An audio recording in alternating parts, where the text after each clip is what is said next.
Angela decides to visit the Midland, and Tommy already knows it's going to be a headache for him. Greeting her, he finds no luggage on her as she plans on being here for only a day. She asks Tommy if they should go to the country club Monty owns, since Monty will pay the bills knowing she is visiting. Monty goes to play golf and talks to one of the lawyers about sending someone else than Clay. The guy tells him that his representative didn't report a theft of $7 million. The lawyer wants Monty to let Tommy have all the blame for not reporting the thefts and all the OSHA violations on his oil wells. But Monty doesn't plan on doing so because this is how the business gets done, and a landman like Tommy is a part of every company. Firing him or letting him face a lawsuit would mean Monty hiring someone new who's going to be a less experienced and less respectful version of Tommy.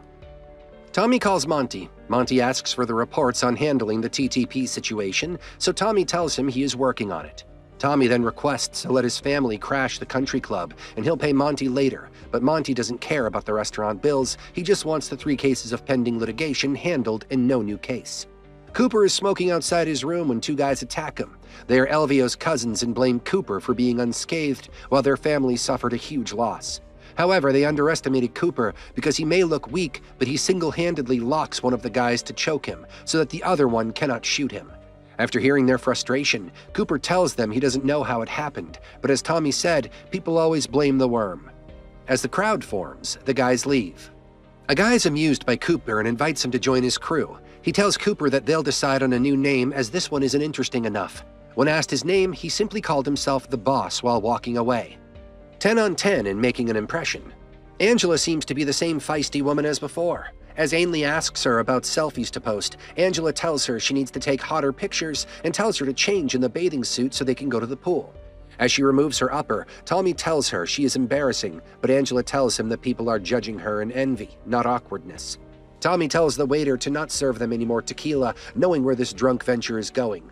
He then receives a call from Rebecca, who wants to visit the location of the plane accident. Tommy tells her he will take her there and excuses himself from his daughter and ex-wife.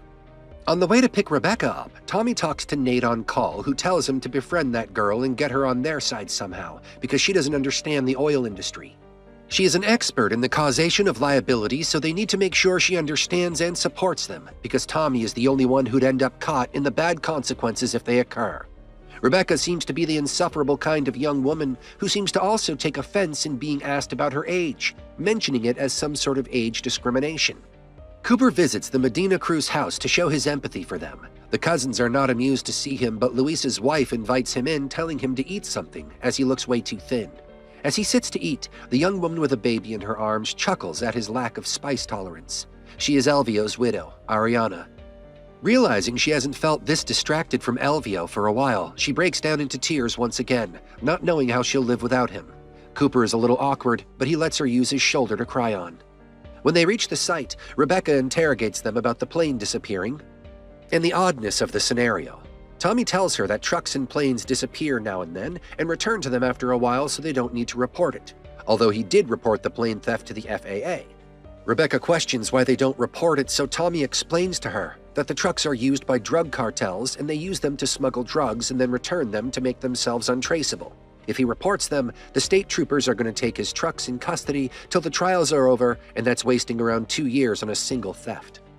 Rebecca is surprised to see wind turbines out there and mocks Tommy that the green energy is probably going to push out the oil industry.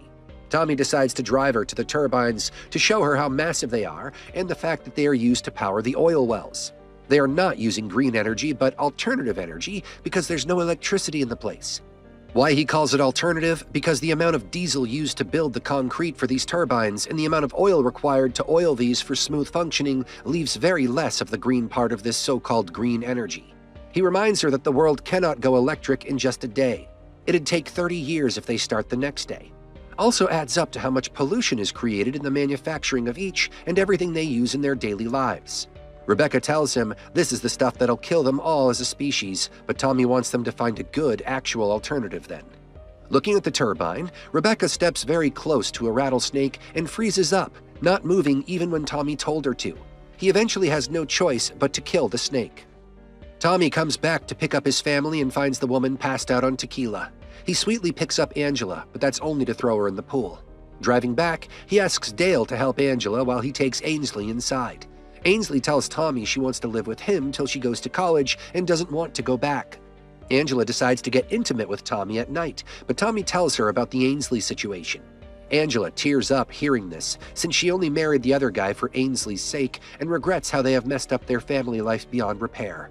Tommy tells her he is willing to try again if she wants it, but it breaks her heart that she will always be a second priority in front of Tommy's job.